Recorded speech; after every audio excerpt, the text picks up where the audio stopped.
जो बिस्दवरिया मंदिर है हाथी किला के पीछे स्थित है। तो वो राजा के निधन पर वो 20 रानियों द्वारा सती हो गई थी, तो उनको सती मंदिर कहा जाता है, बिस्दवरिया मंदिर कहा जाता है। इससे पता चलता है कि राजा लक्ष्मण शाही की 20 रानियां थीं। प्राचीन भारतीय धर्म संस्कृति के अनुरूप यहाँ सती प्रथा कायम थी। एक राजा की 28 रानियों के सती होने की याद में निर्मित आठा बीसा तालाब के पास आज भी माघी मेला भरता है।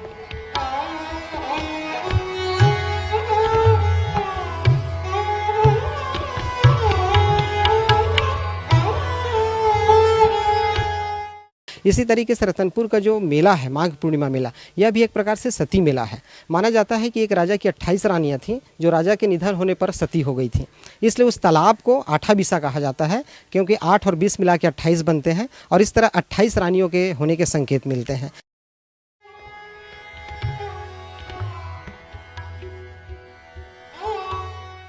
समय चक्र के आगे किसी की भी कहाँ चली है। इन्हीं पेड़ों के इर्द गिर्द जो वैभव पनपा, उसी वैभव के पतन की भी ये गवाह बने। राजा रघुनाथ सिंह के समय 1732 से 1741 के समय राज सत्ता कमजोर होती चली गई और इन्हीं के भतीजे मोहन सिंह ने मराठों से हाथ मिलाकर तख्ता पलट दिया।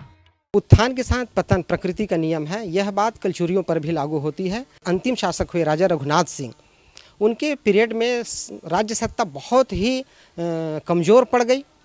ये 60 साल के थे और इनका कोई संतान नहीं था। एक संतान हुआ भी वो असमय काल कवलित हो गया, तो ये पुत्र शोक में डूबे रहे और शासन की बागडोर इनकी रानी चलाती रहीं। उस पीरियड में एक मोहन सिंह थे जो इनके भतीजे थे, उन्होंने इस कमजोरी का फ़ायदा उठाया और मराठों के साथ मिल करके कलचुरी राजवंश को कमज़ोर करने की दिशा में अग्रसर हो गए। मराठा सेनापति भास्कर पंत ने 1741 में तोप से गज किला को ध्वस्त कर दिया।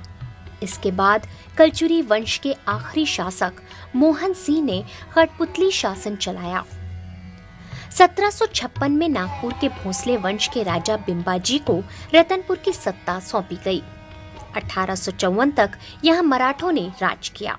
भास्कर पंत रतनपुर के किला को जीतने के बाद यहाँ की सत्ता मोहन सिंह जो रघुनाथ सिंह के भतीजे थे उनको सौंपकर दक्षिणी अभियान पर चले गए।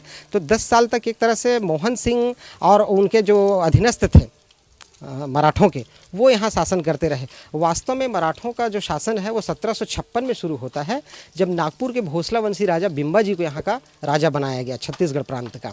1854 में अंग्रेजों के आगे मराठा झुक गए और यहाँ अंग्रेजों का कब्जा हो गया। इसी के साथ पतन की कहानी शुरू हो गई। वैसे 1914 तक इस महल में बसाहट थी, मगर इसी समय यहाँ फैले प्लेग की महामारी से बचने राजवंशी बिलासपुर के किलावाड़ में चले आए, जिसके बाद ये महल खंडर बन गया।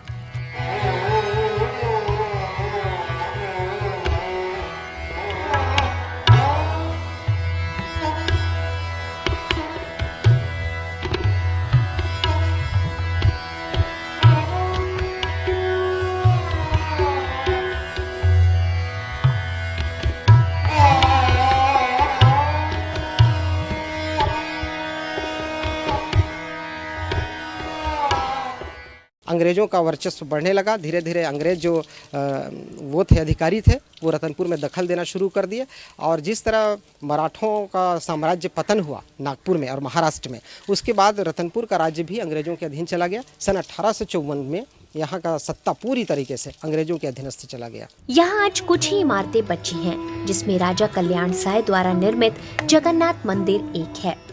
इसके जीर्णोद्धार के बाद यह एक बार फिर आस्था का केंद्र बन गया है। यहाँ आषाढ़ शुक्ल द्वितीय को रथ यात्रा महोत्सव मनाया जाता है। आज पुजारियों की 9वीं पीढ़ी यहाँ सेवा दे रही है।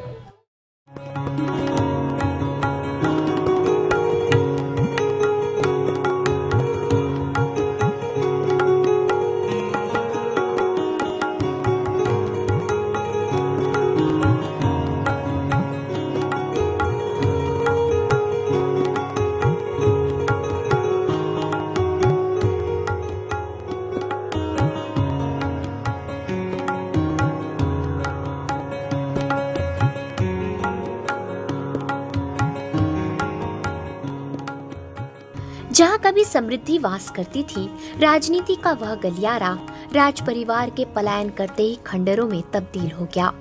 जनश्रुति है कि इस जमीन में राजा का खजाना गड़ा है, जिसकी खोज में यहाँ बेतरतीब खुदाई की गई, जिसके चलते महलों की नींव कमजोर हुई और वे धराशायी हो गए।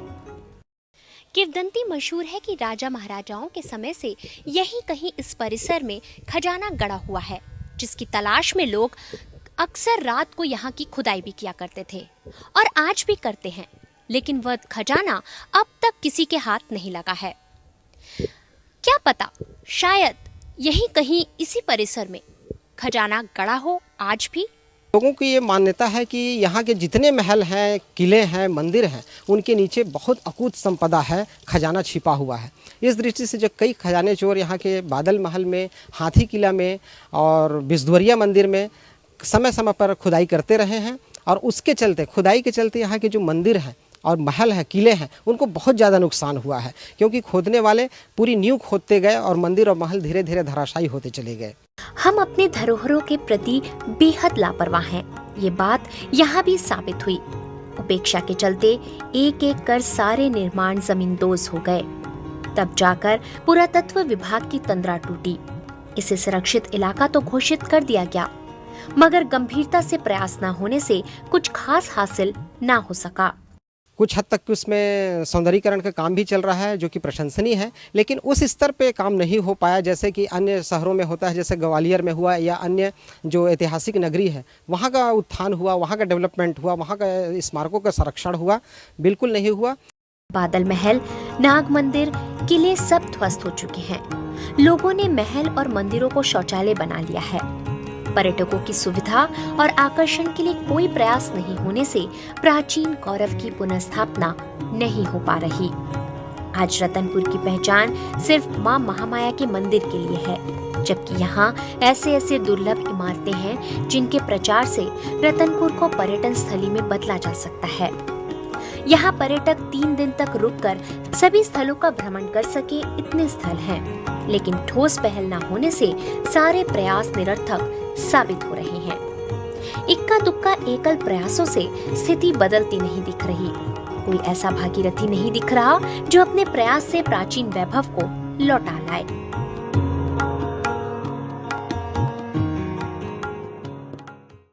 राजघराने कहीं गुम हो गए, उनके आलीशान महल फना हो गए, इतिहास सिर्फ पन्नों पर सिमट कर रह गई। आज उनकी याद रतनपुर में बिखरे पड़े खंडहरों में कहीं दफन है। जब भी यहाँ से गुजरे तो उन आवाजों को सुनने की कोशिश जरूर कीजिएगा।